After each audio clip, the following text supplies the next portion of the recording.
Karena kebanyakan orang memahami rezeki itu ya hanya sekedar makanan, minuman, pakaian, kendaraan, atau transportasi, ataupun rumah. Selain daripada ini nggak dianggap rezeki oleh dia.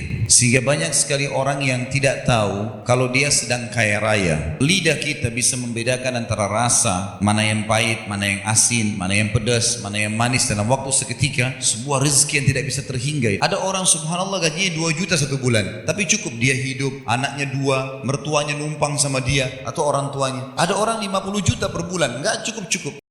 Assalamualaikum warahmatullahi wabarakatuh. Alhamdulillah, kalimat suci, kalimat mulia, kalimat yang penuh dengan berkah yang selalu kita ucapkan kepada Zat yang Maha Suci, Maha Mulia dan Maha penuh dengan berkah. Allah satu-satunya pencipta semua yang di langit, semua yang di bumi dan semua yang di kedalaman lautan. Tidak ada sekutu baginya dalam setiap kegiatannya. Maha kuat, maha adil, maha bijaksana. Dialah yang telah menggantungkan segala kebutuhan untuk roda kehidupan di muka bumi ini dengan kalimat yang sederhana namun penuh dengan berkah. Alhamdulillah. Maka selalulah mengucapkan kalimat ini. Selanjutnya kita panjatkan salam hormat kita pada manusia terbaik. Salam yang penuh dengan rindu, cinta dan kebanggaan kepada manusia yang telah dipilih oleh Sang Pencipta, orang yang telah disempurnakan jalur nasabnya, fisiknya dan akhlaknya, juga ilmunya. Karena memang syariat yang dibawa oleh manusia terbaik ini atau hukum dari Sang Pencipta adalah hukum yang paling sempurna di antara hukum-hukum yang pernah diturunkan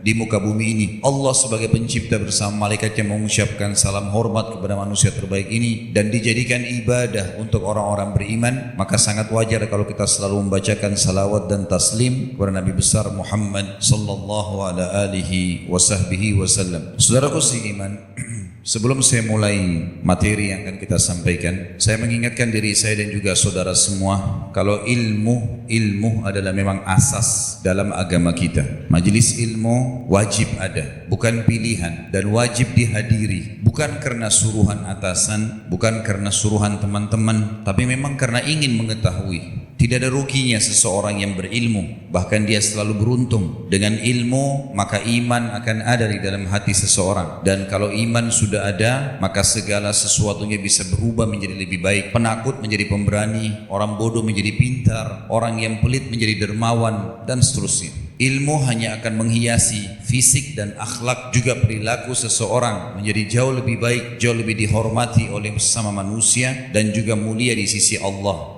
Membahas masalah rezeki yang berkah, saudaraku seiman. Rezeki kalau kita itlaqkan, jangan pernah difahami hanya sebatas materi. Karena kebanyakan orang memahami rezeki itu ya hanya sekedar makanan, minuman, pakaian, kendaraan, atau transportasi, ataupun rumah. Selain daripada ini nggak dianggap rezeki oleh dia. Sehingga banyak sekali orang yang tidak tahu kalau dia sedang kaya raya, dia sedang melimpah rezeki padanya. Karena tadi lingkup rezeki dia hanya lihat ada dalam bentuk materi.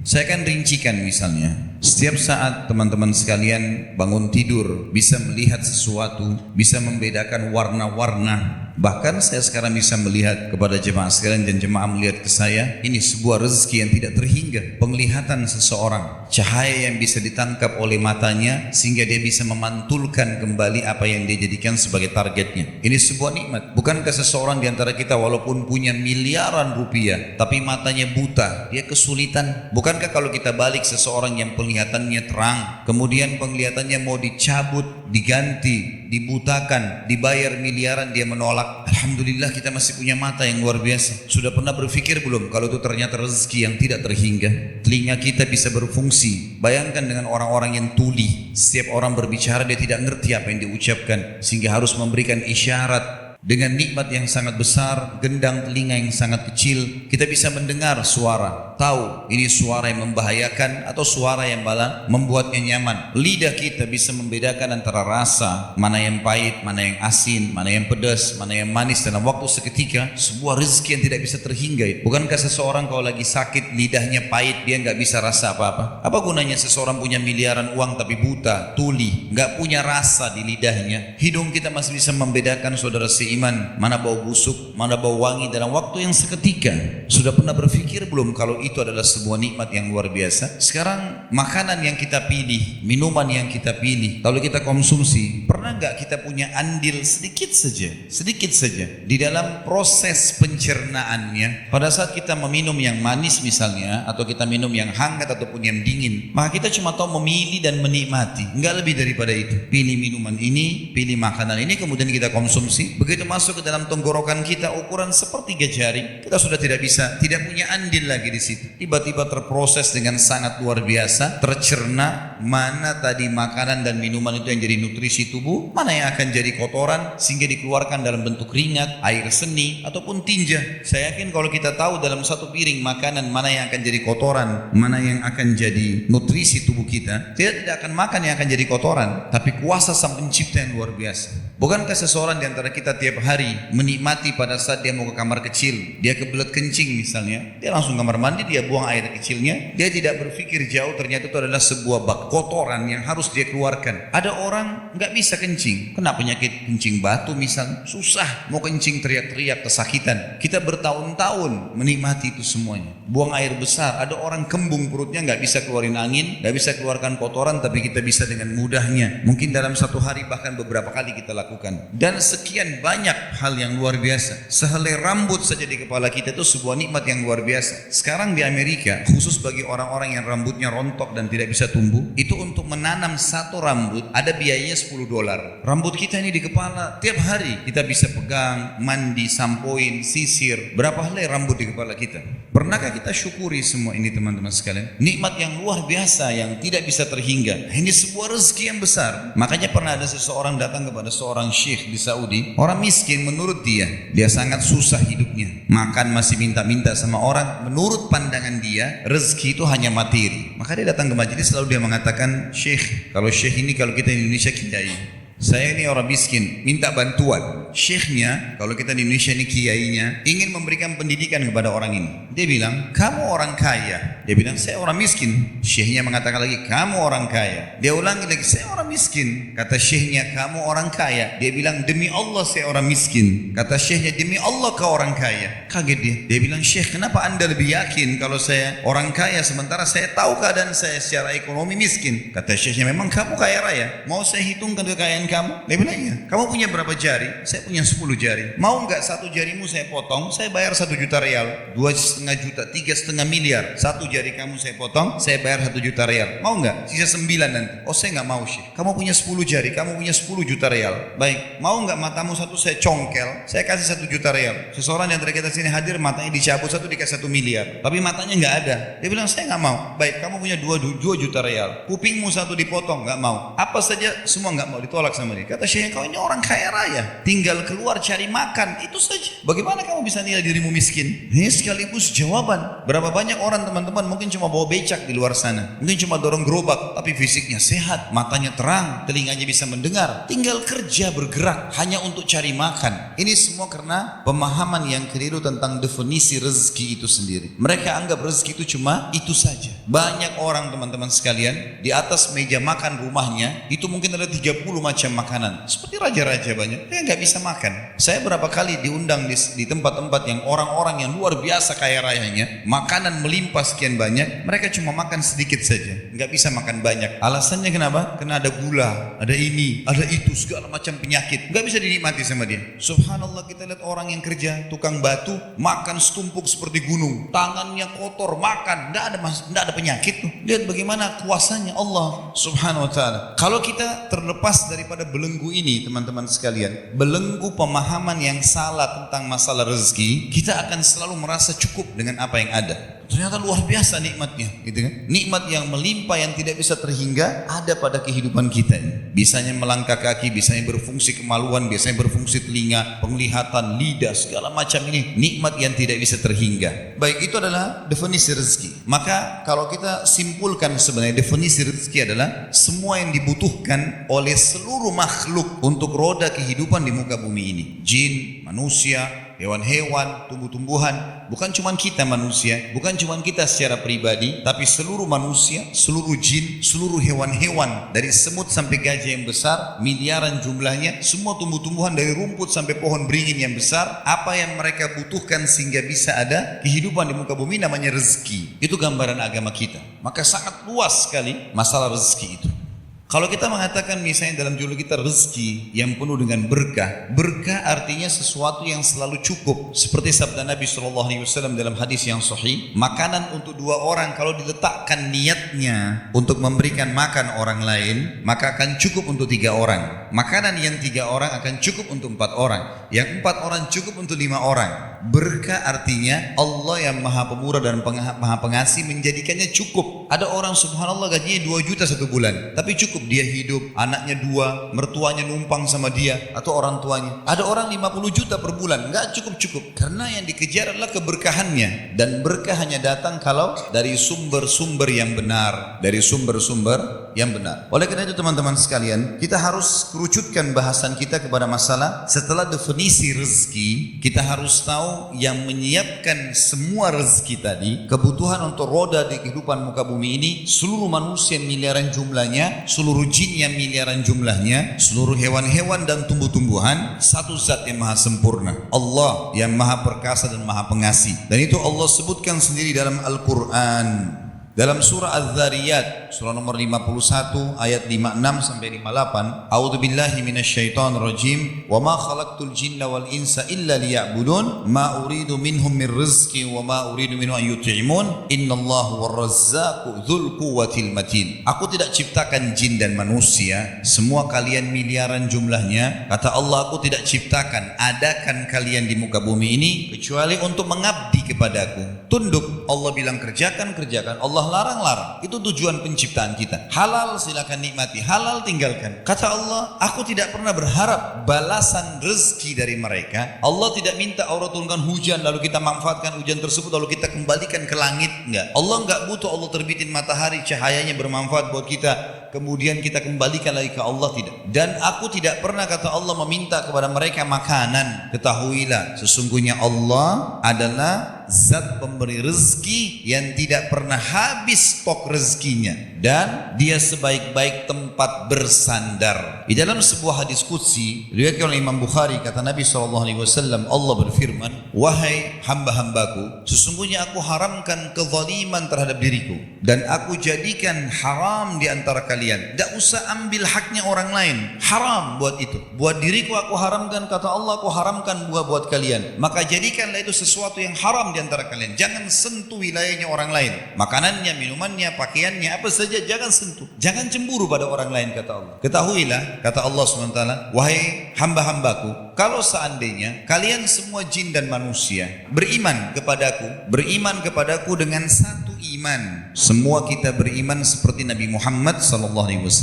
Semua manusia dari suku manapun di muka bumi ini semuanya imannya seperti Nabi Muhammad SAW. Maka tidak akan mengurangi, tidak akan menambah ataupun mengurangi sedikit pun dari kerajaan dan kekuasaanku. Dan ketahuilah wahai hamba-hambaku, kalau seandainya kalian semuanya kufur dengan kufur yang satu, kata sebagian ulama hadis seperti kufurnya Fir'aun, semua kita mengaku sebagai Tuhan, nantang Allah, naudzubillah, maka tidak akan mengurangi sedikit pun dari kerajaan dan kekuasaanku. Dan ketahuilah wahai hamba-hambaku jin dan manusia, kalau kalian semuanya berkumpul di sebuah lembah, kemudian kalian semuanya minta masing-masing yang dia butuhkan, lalu aku berikan seperti apa yang mereka minta, niscaya tidak akan mengurangi sedikit pun dari kekayaan dan kekuasaanku kecuali seperti jari telunjuk atau riwayat lain jarum yang dicelupkan ke lautan lalu diangkat, maka tidak berkurang sedikit pun air lautan itu. Allah tidak butuh dengan kita, kita yang butuh dengannya. Manusia, bahkan kita saja sini teman-teman sekalian, tidak bisa memenuhi kebutuhan kita sendiri. Kalau kita mau hitung kadar kebutuhan kita, cahaya yang dibutuhkan oleh mata, suara yang dibutuhkan oleh telinga, oksigen dibutuhkan oleh hidung, semuanya, mulut yang akan mengunyah makanan, merawat diri kita dari bau-bau badan, keringatnya, kotoran telinga, kotoran mata, kotoran gigi. Bahkan itu sekarang dijadikan sebagai perusahaan-perusahaan bagi manusia. Ada perusahaan menjual odol untuk bersihkan giginya manusia, ada perusahaan untuk bersihkan keringatnya manusia, ada perusahaan untuk obat-obatan untuk mengobati penyakitnya manusia. Semua dalam diri kita ini dibuat oleh Sang Pencipta Allah Subhanahu wa taala adalah kebutuhan. Tapi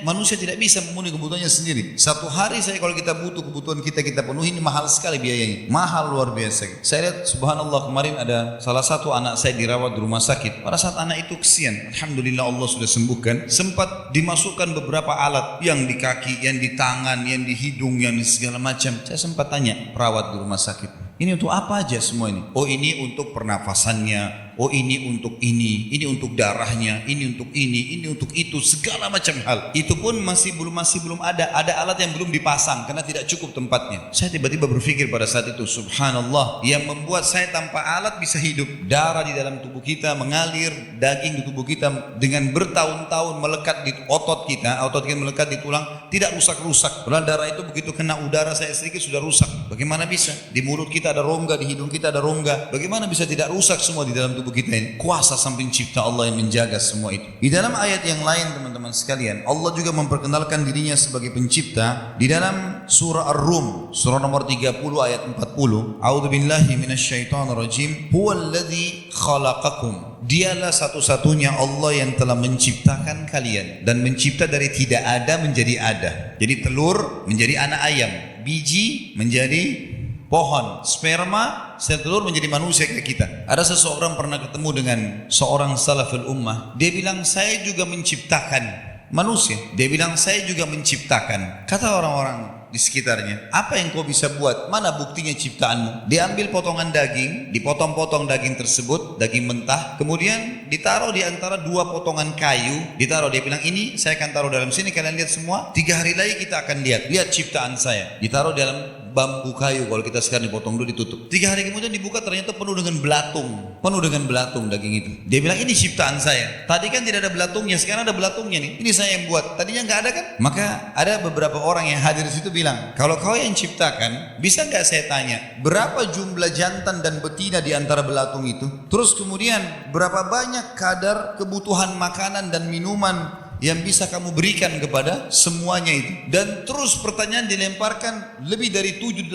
pertanyaan dia nggak bisa jawab. Maka orang-orang sekitar bilang, kalau kau yang ciptakan, kau harus tahu mana jantan mana betina, berapa ekor di antara mereka, kebutuhan makanannya dan minumannya berapa kadarnya, umurnya sampai kapan nih belatung ada di situ, ya, nanti ukuran badannya akan sebesar apa, semua harus tahu. Kemudian pada saat mati, mana yang lebih dulu mati? Maka orang itu terdiam, nggak bisa ngomong. Tak mungkin ada orang yang menciptakan, karena menciptakan dari tidak ada menjadi ada. Telur kita beli di pasar bisa digoreng, enak dimakan. Tapi kalau dibiarkan di induk ayam, keluar jadi anak ayam, bisa berkokok, bisa jalan, harus ada penciptanya. Tidak mungkin tiba-tiba terjadi begitu saja. Dan kita sebagai seorang muslim diberikan sebuah kata rahasia, la ilaha illallah. Enggak ada yang menciptakan, mengadakan, mengurus, memiliki, memusnahkan kecuali Allah. Enggak usah capek-capek cari Tuhan, udah ada penciptanya semua. Patuhi saja peraturannya, nikmatin yang dia perintahkan, yang halalkan, jauhi yang dia larang. Udah selesai. Kemudian dijanjikan juga nanti akan masuk ke surga yang abadi dengan segala macam fasilitasnya. Allah mengatakan, huwallazi khalaqakum. Dialah satu-satunya yang telah menciptakan kalian dari tidak ada menjadi ada. Tsumma razaqakum, dan memenuhi semua kebutuhan kalian. Tsumma yumitukum, lalu dia yang akan membinasakan kalian. Tsumma yuhyikum, dan dia akan membangkitkan kalian. Hal min syurakaikum may yaf'alu min dzalikum min syai'? Ada enggak sekutu-sekutu yang kalian sembah selain Allah? Pohon keramatkah, jimatkah, batukah, apalah dewa? Ada andil mereka? Ada yang bisa lakukan itu untuk kalian? Menghidupkan kalian, mematikan kalian, memberikan kalian rezeki. Uniknya banyak orang sembah patung misalnya. Ini yang paling unik sembah patung ini, karena patung itu batu, dia sendiri yang ukir matanya, dia yang bentuk kupingnya, dia yang warnain, gitu kan. Kemudian dia yang pikul ke tempat yang dia ingin sembah, yang dianggap Tuhan. Saya subhanallah pernah di Bandara Bali waktu itu. Begitu saya mau balik habis tablik akbar, di pintu gerbang bandara, saya pas mau naik ke dalam, saya lihat ada patung di depan pintu gerbang bandara. Patung ini tidak tahu apa, mau dibilang manusia bukan, mau dibilang hewan bukan, ya, matanya belalak, hidungnya tajam-tajam, warnanya merah, dan pendek, perutnya besar.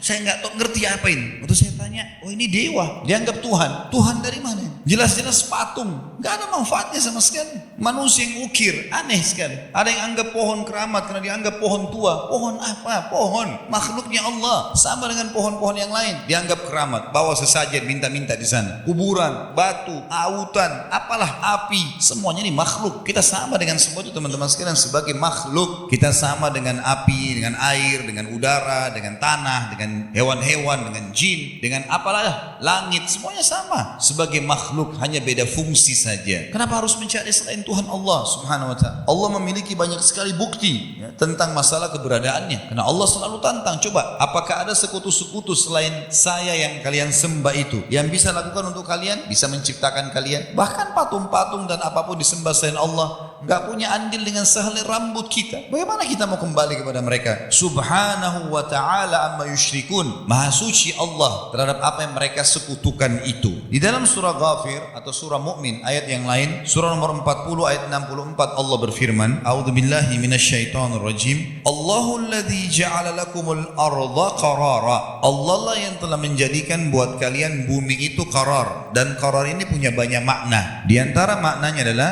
qarar, tenang, sehingga bisa dipijak di atasnya. Ini bumi tidak goyang. Ini sekarang kita sudah tahu dalam ilmu pengetahuan alam, kalau bumi itu berjalan, kenapa kita tidak goyang-goyang, tidak terpontang-panting? Pasti ada yang membuat bumi itu bisa stabil seperti sekarang. Kita bisa tenang lewat di atasnya. Makna qarar, tenang melalui atasnya. Yang kedua, makna qarar adalah bisa dibangun di atasnya. Kayak kita bangun bangunan masjid, bangunan rumah. Makna yang lain juga qarar adalah bisa dicocok tanami, tanam biji-bijian keluar pohon-pohonan. Makna yang lain juga bisa diambil hasilnya, pertambangan misalnya, minyak, air, diambil dari dalam bumi semuanya. Jadi makna artinya qarar banyak. Allah mengatakan, dialah satu-satunya yang telah menjadikan buat kalian bumi itu qarar, was-samaa'a binaa'a, dan menjadikan buat kalian langit ini bangunan. Jadi kalau kita di ruangan ini teman-teman, kita melihat atap masjid ini adalah bangunan. Sebenarnya di dalam gambaran sang pencipta Allah, langit di atas kepala kita ini seperti atap ruangan ini. Kalau kita anggap kita berada di luar rumah, tapi bagi Allah kita sedang berada di dalam sebuah ruangan, namanya langit. Bina itu bangunan. Wa sawwarakum fa ahsana suwarakum, dan dialah yang telah membentuk, menggambar, melukis kalian dan menjadikannya sebaik-baik lukisan dan gambaran. Alis begini bentuknya, jumlah berapa helai alisnya, hidungnya, matanya, kemudian jumlah gigi, nama-namanya sudah ada manusia, gigi taring, gigi seri, gigi segala macam, lidah, kulitnya ya. Bayangkan kalau mata kita 4, 2 di sini, 2 di sini. Jelek, atau mungkin orang matanya satu di tengah-tengah. Saya pernah ikuti beberapa ilmuwan mengadakan penelitian teman-teman, ternyata dengan hikmah ilahi antara bola mata kita ini satu dengan sebelahnya, ini tengah-tengahnya ukuran satu bola mata persis. Ukurannya sama sentimeternya pas. Dari ujung kuping kita kiri ke kanan ini, itu kalau dihitung sekian ukuran hidung pas. Kalau saya tidak salah ada 5 ke kanan, 5 ke kiri, 10 hitung ulang hidung dan seterusnya. Ukuran bibir yang sudah diatur sedemikian rupa, lidah sedemikian rupa, aturan gigi demikian rupa, dan Allah dengan kemahabesarannya sengaja memperlihatkan ada makhluknya yang sempurna sekali, ada yang sedang, ada yang tidak sempurna. Tujuannya untuk memberikan gambaran kalau Allah memang Maha Pencipta. Kita lihat ikan ada indah sekali, bagus ukirannya. Siapa yang menggaris di badannya ikan itu? Luar biasa dengan sisiknya, dengan warnanya. Kemudian ada ikan yang seperti batu, kita melihatnya seperti jelek sekali, tapi kuasa Sang Pencipta Allah ingin memperlihatkan kemahasempurnaannya. Begitu juga dengan manusia, begitu juga dengan tumbuh-tumbuhan dan seterusnya. Semua itu kuasa Allah menunjukkannya. Lalu Allah mengatakan warazaqakum minat thayyibat, dan dia telah menyiapkan rezeki kalian, kebutuhan kalian dari yang thayyibat, yang baik-baik saja. Makna tafsirnya begini, Allah sudah buat teman-teman dalam jiwa kita, kita suka dengan yang manis, kita suka dengan yang wangi, kita suka dengan warna yang indah. Itu namanya thayyibat. Kita kalau cium bau masakan wangi, tertarik mau makan. Kita kalau cium bau wangi, kita jadi suka. Kita kalau lihat warna yang cerah, yang bagus, kita jadi gembira, jadi senang. Itu namanya thayyibat. Dan Allah membuat kita tidak suka dengan khaba'ith, lawannya thayyibat. Sesuatu yang buruk, kayak bau busuk, ya, mungkin bau badan, apalah ya, bau busuk, bau tidak enak, warna yang tidak nyaman untuk dilihat, kotor. Allah buat semua itu. Dan Allah mengatakan warazaqakum minat thayyibat, dan Allah menyiapkan rezeki kalian dari yang baik-baik. Allah buat perangkat hidung kita begitu bau busuk, gak suka, kita langsung tolak. berusaha untuk cari oksigen yang segar dan seterusnya. Allah mengatakan itu. Dan dikatakan dzalikumullahu rabbukum, itulah Allah Tuhan kalian satu-satunya. Fatabarakallahu rabbul alamin, maka maha suci Allah Tuhan alam semesta. Tentu banyak sekali ayat-ayat berhubungan dengan ini teman-teman sekalian, tapi saya akan 4 ayat atau 5 ayat. Di antaranya ayat kita yang terakhir surah Qaf, surah nomor 50 ayat 6 sampai ayat 11 menjelaskan tentang masalah Allah lah satu-satunya pemberi dan penyiap segala kebutuhan kita. Maka hanya kembali kepada Dia saja. A'udzubillahi minasyaitonirrajim, surah Qaf ayat 6 sampai ayat 11. Afalam yanzuru ilas samai fawqahum kaifa banainaha wa zayyannaha wa ma laha min furuj. Tidakkah para manusia itu melihat langit di atas kepala mereka? Seperti sekarang lagi terang begini, kita bisa lihat ke langit. Coba lihat ke langit itu teman-teman. Tafakkur, berfikir sejenak. Banyak manusia tidak menggunakan akalnya untuk berfikir. Kadang-kadang mereka cuma tahu menikmati, selesai. Enggak pernah berfikir jauh. Dari mana asalnya benda-benda yang sedang ada di sekitarnya, siapa yang mengadakannya, kenapa tidak pernah habis stoknya, ya? Kita harus merenungi semua itu. Kita nggak pernah temukan di pasar kita kosong telur. Dari mana telur itu? Baik ayam yang keluarkan, dari mana ayamnya? Siapa yang buat kulitnya telur begitu, isinya seperti itu, komposisinya ada protein, ada ini, ada segala macam. Siapa yang buat itu? Begitu saja terjadi? Nggak mungkin. Kadang-kadang kita cuma beli telur, taunya oh dibuat mata sapi atau dibuat dadar, selesai. Makan enak, itu salah satu substansialnya, tapi harus lebih besar. Siapa yang buat itu? Anggur yang kita lihat di buah-buahan di tangkainya, siapa yang pasang teman-teman? Siapa yang lekatkan anggur di tangkainya? Coba berpikir. Jangan cuma tahu saya masuk di supermarket pengen beli anggur, ini hijau, ini merah, ini hitam, udah ambil aja yang hitam, selesai. Karena ini manis, coba oh manis, selesai. Udah, sebatas itukah? Itu sempit sekali. Coba pikir siapa yang tancap anggur di tangkai-tangkainya? Siapa yang buat kulitnya selembut itu? Siapa yang buat aromanya, cita rasanya, bijinya di dalam? Dan kenapa tidak pernah habis stoknya anggur itu? Tidak pernah habis. Kalau kita temukan ada orang yang buat misal perkebunan anggur, itu cuma sebagian kecil teman-teman. Di hutan sana banyak anggur tumbuh liar, nggak ada yang urus. Begitu juga dengan pisang, kita lihat di tangkainya.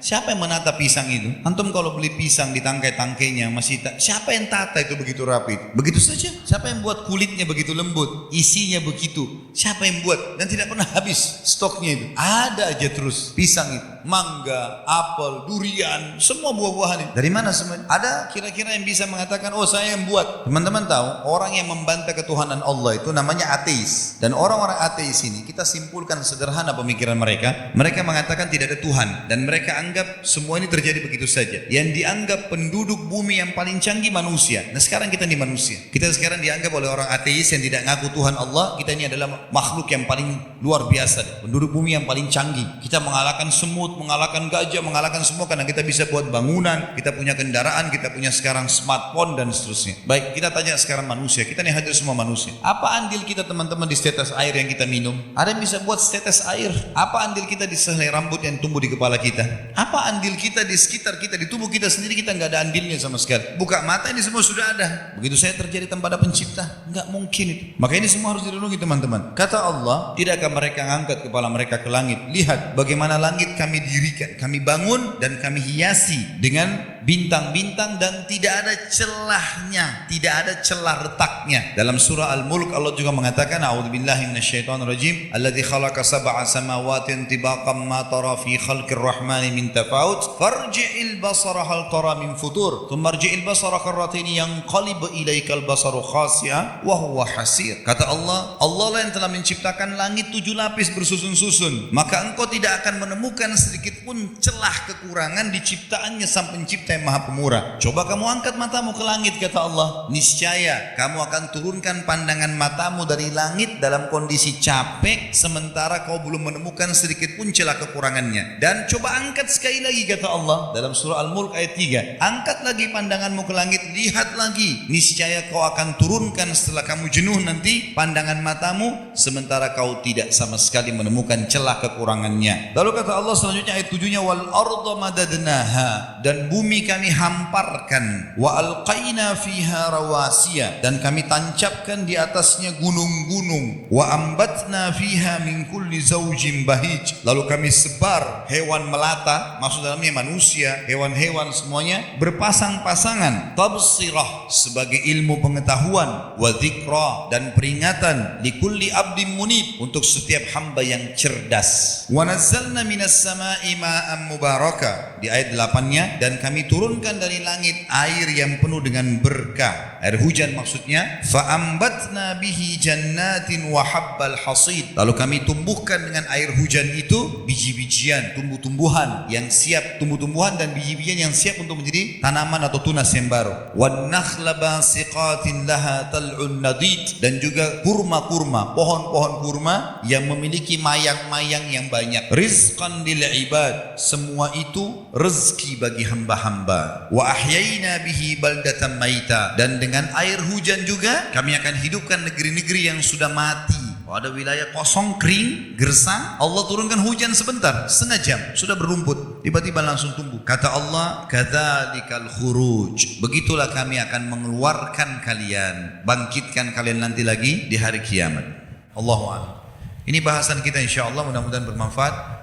Baik, kita berdoa kepada Allah SWT, semoga majelis kita diberkahi olehnya dan dijadikan sebagai tambahan untuk amal kita pada hari kiamat. Semoga saja semua amal yang pernah kita kerjakan, yang akan kita kerjakan, diterima dengan kemahamurahannya, dan semoga semua dosa yang pernah kita kerjakan sekecil sampai sebesar apapun diganti dengan kemahamurahannya juga menjadi pahala. Dan kita berdoa agar Indonesia diluaskan rezekinya, dikembalikan seluruh muslimin kepada Al-Quran dan Sunnah, dikaruniai pemimpin-pemimpin muslim yang adil dan kembali kepada Al-Quran dan Sunnah, dan semoga Indonesia menjadi contoh bagi negara-negara yang lain. Dan kita tidak pernah lupa mendoakan saudara kita di Palestina, di Syria, di Yaman, di Irak, di Myanmar, di Ahsa, dimanapun mereka berada sedang tertindas. Semoga Allah ikhlaskan niat mereka, terima para syuhada mereka, muliakan Islam di tangan mereka dan tangan kita semua, dan Allah partisipasikan kita bersama mereka di pahala, baik dengan doa, dengan harta, juga dengan jiwa kita. Dan semoga Allah dengan kemahamurahannya menyatukan kita semua di surga firdausnya tanpa hisab. Subhanakallahumma bihamdika, asyhadu an la ilaha illa anta astaghfiruka wa atubu ilaik. Assalamualaikum warahmatullahi wabarakatuh.